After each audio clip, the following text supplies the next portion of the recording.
Shalom, selamat pagi Bapak Ibu Saudara yang dikasihi Tuhan, Jemaat Mezbah Syukur.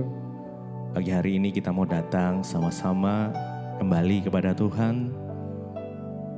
Setelah semalam kita beristirahat, kita mau datang pada Tuhan. Kita mau bersyukur buat pagi yang baru, pagi yang indah ini. Sebab janji Tuhan seperti fajar pagi hari yang tidak pernah terlambat untuk bersinar. Mari sama-sama kita datang, kita berdoa. Terima kasih Tuhan buat pagi hari yang indah ini. Buat kasih Tuhan, buat anugerah rahmat setia Tuhan yang selalu baru setiap pagi. Pagi hari ini kami datang bersyukur untuk setiap kondisi yang ada di dalam kehidupan kami. Kami mau datang Tuhan dengan kesungguhan hati kami. Biar Tuhan memberikan hikmat-Mu. Biar Tuhan boleh melawat setiap kami pagi hari ini. Kami boleh menikmati hadirat Tuhan. Terima kasih. Terima kasih Tuhan. Janji-Mu seperti fajar pagi hari yang tiada pernah terlambat bersinar. Cinta-Mu seperti sungai yang mengalir, dan ku tahu betapa dalam kasih-Mu. Janji-Mu seperti fajar. Amin. Mari dengan segenap hati kita yang tiada pernah terlambat bersinar. Cinta-Mu seperti sungai yang mengalir, dan ku tahu betapa dalam kasih-Mu. Janji-Mu fajar pagi hari yang tiada pernah terlambat bersinar. Cinta-Mu seperti sungai yang mengalir, dan ku tahu betapa dalam kasih-Mu. Janji-Mu seperti fajar pagi hari yang tiada pernah terlambat bersinar. Cinta-Mu seperti sungai yang mengalir, dan ku tahu betapa dalam kasih-Mu.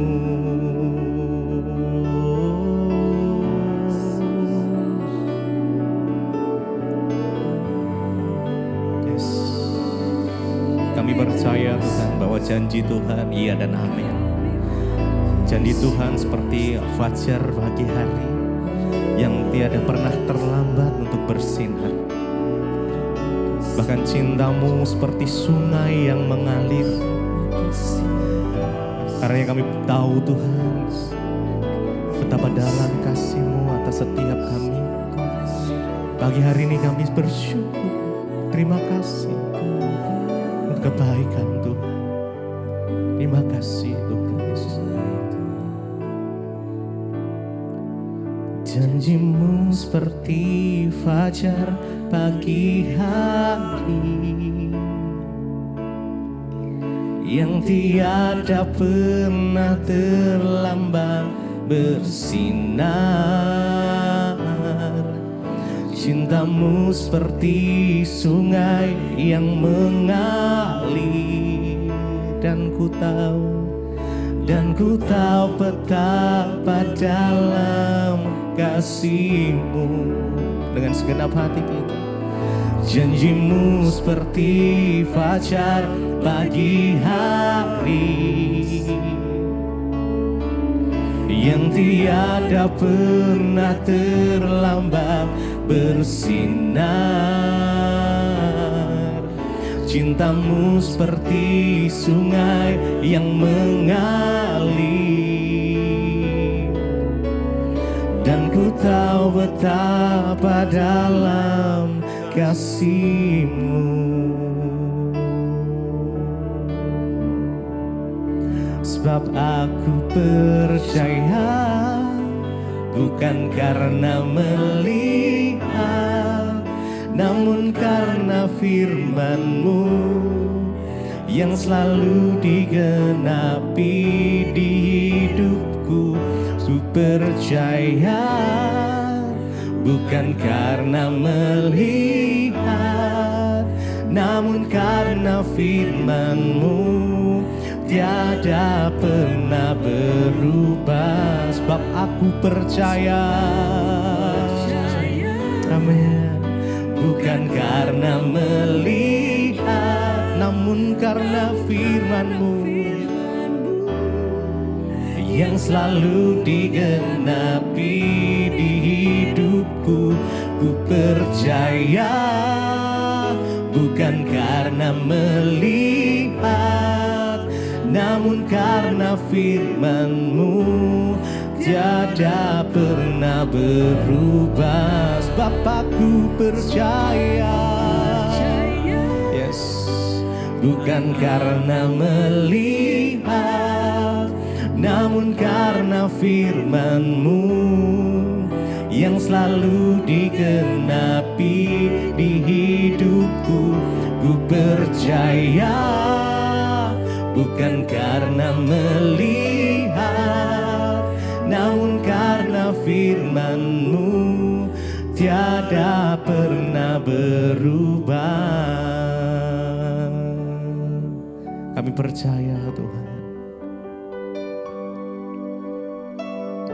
karena firman-Mu iya dan amin. Kami percaya firman-Mu boleh digenapi dalam hidup kami. Terima kasih. Terima kasih Tuhan Yesus. Sebab aku percaya, bukan karena melihat, namun karena firman-Mu yang selalu digenapi di hidupku.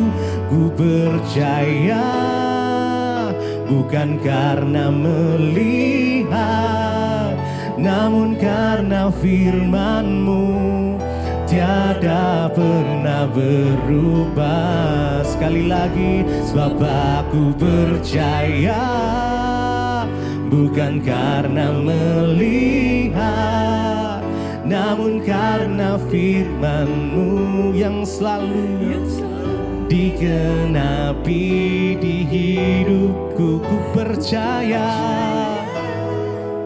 bukan karena melihat, namun karena firman-Mu tiada pernah berubah.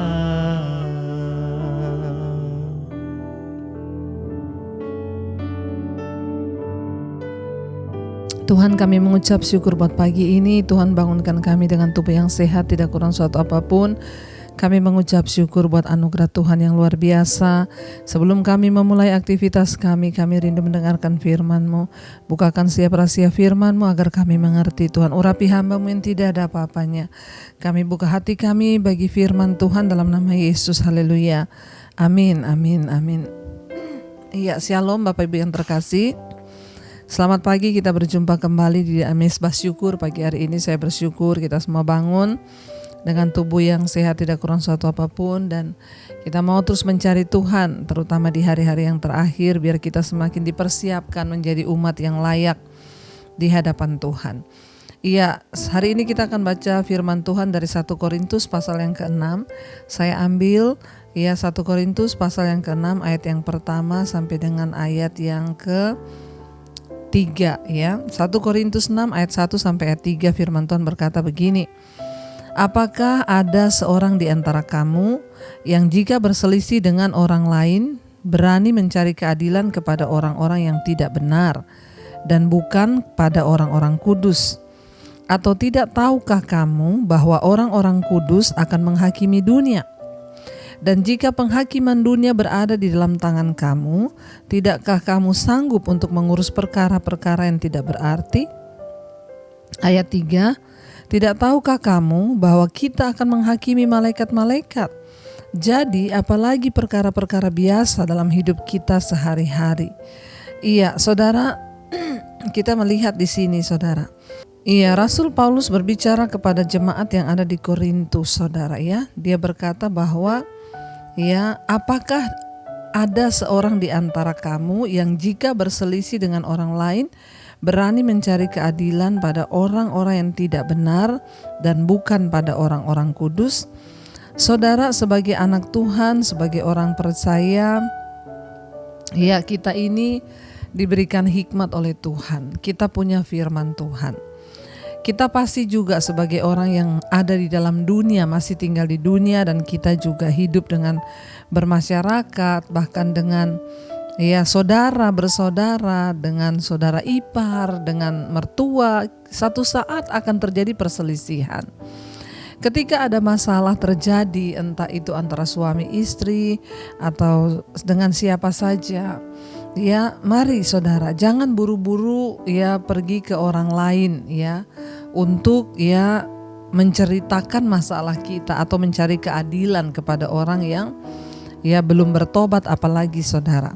Ya, firman Tuhan mengajarkan kepada kita ini diberikan hikmat. Karena itu saya juga selalu mengingatkan untuk suami istri, ya, tidak usah membawa masalahmu kepada orang tua pun, tidak usah diceritakan ya.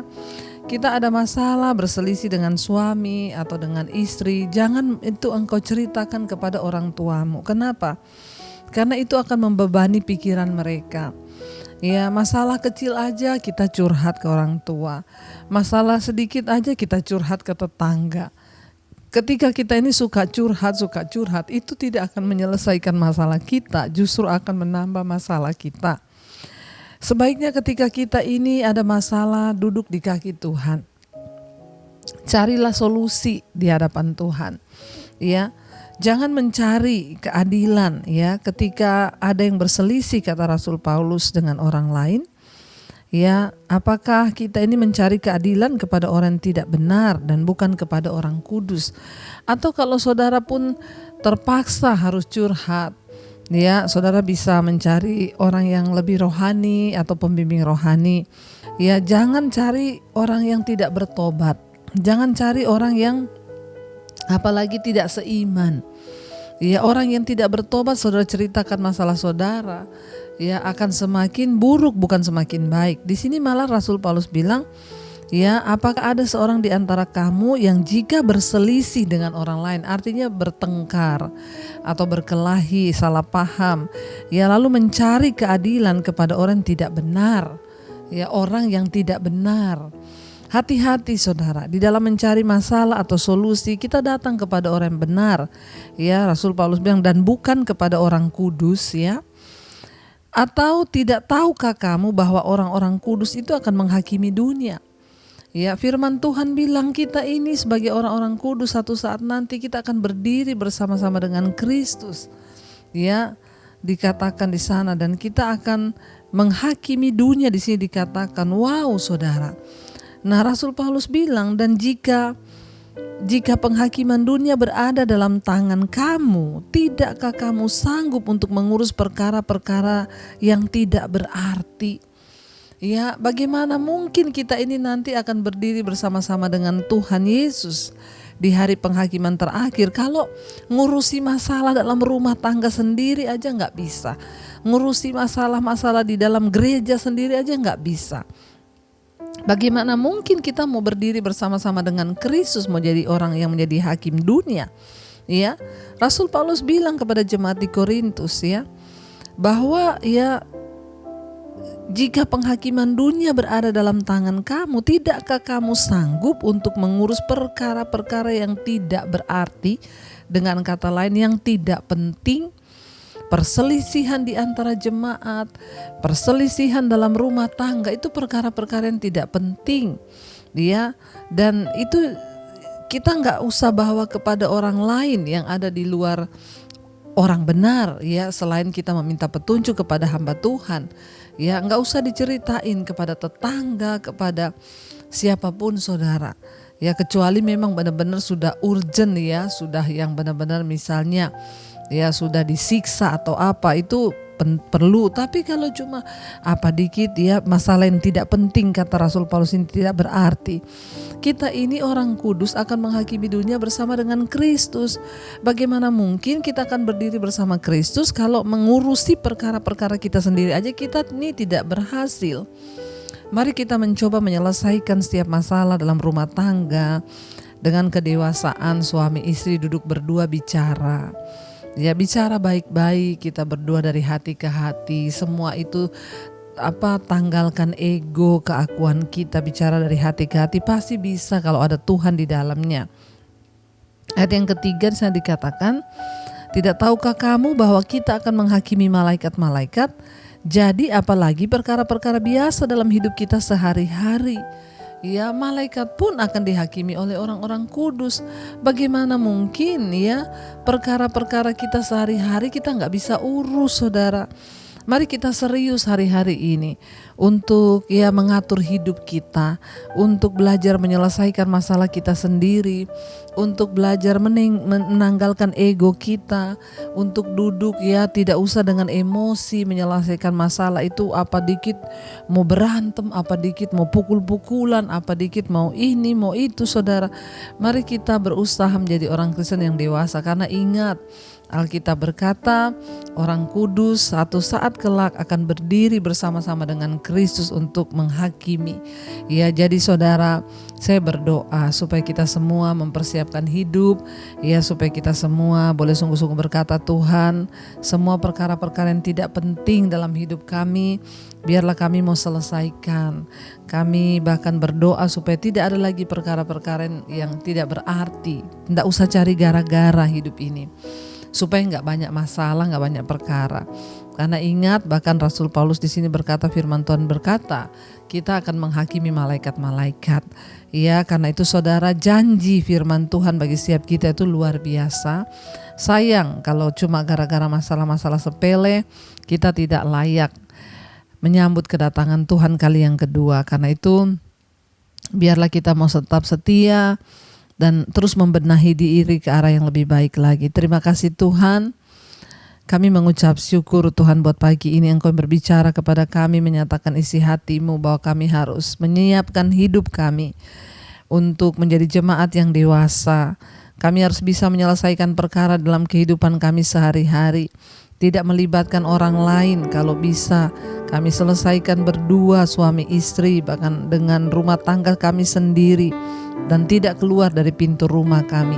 Ajar kami menjadi orang-orang yang tidak bocor mulut, tetapi sungguh-sungguh hanya mencari keadilan dari firman Tuhan. Karena kami tahu Tuhan, ketika kami mencari keadilan dari tempat yang lain, belum tentu nasihat yang kami terima itu keadilan. Justru bisa itu menghancurkan kami. Terima kasih Bapa buat tuntunan firman pagi ini. Ajar pada kami untuk selalu setia mendengarkan firman-Mu dan menuruti apa kata firman Tuhan. Bapa, kami mengucap syukur untuk setiap mereka hamba berdoa yang setia mengikuti mezbah syukur. Tuhan berkati kehidupan mereka dalam pekerjaan, dalam apapun yang dilakukan. Biarlah Tuhan menyertai bahkan mereka yang hari ini Tuhan ada dalam persoalan kehidupan, tekanan masalah, Tuhan juga turut menyelesaikan. Kami berdoa buat yang bekerja hari ini, yang bekerja di luar kota, di dalam kota, Tuhan menyertai. Bahkan yang sekolah kuliah, Tuhan memberkati dan menyertai. Jauhkan dari segala kecelakaan mara bahaya. Rancangan damai sejahtera terjadi bagi setiap kami, dan apa yang kami lakukan dengan tangan kami Tuhan buat berhasil. Berkati setiap mereka yang berulang tahun hari ini, umur panjang di tangan kanannya, kekayaan hormat di tangan kiri. Perkenanan Tuhan menyertai kehidupan setiap mereka yang berulang tahun pagi hari ini. Bahkan atas setiap kami Bapa, kami yang punya pergumulan, masalah, beban, sakit, penyakit, biar Tuhan di dalam nama-Mu kami menemukan jawaban. Terima kasih buat setiap anugerah yang terbaik yang sudah Tuhan berikan dalam hidup kami. Kami tidak akan pernah menyerah dalam hidup ini. Jadikan kami Kristen yang dewasa, mampu mengurus urusan kami sendiri dan tidak melibatkan orang-orang di luar kami. Terima kasih Bapa, karena kami punya Yesus yang sanggup memberikan kami hikmat. Ada firman Tuhan di dalam hidup kami. Kami percaya anugerah Tuhan sempurna buat setiap kami Tuhan yang mau terus sungguh-sungguh hidup di dalam perkenanan-Mu. Berkati juga Bapa untuk setiap mereka yang sakit hari ini disembuhkan, yang berat-berat diberikan kelegaan. Kami percaya dalam nama Yesus ada jalan keluar.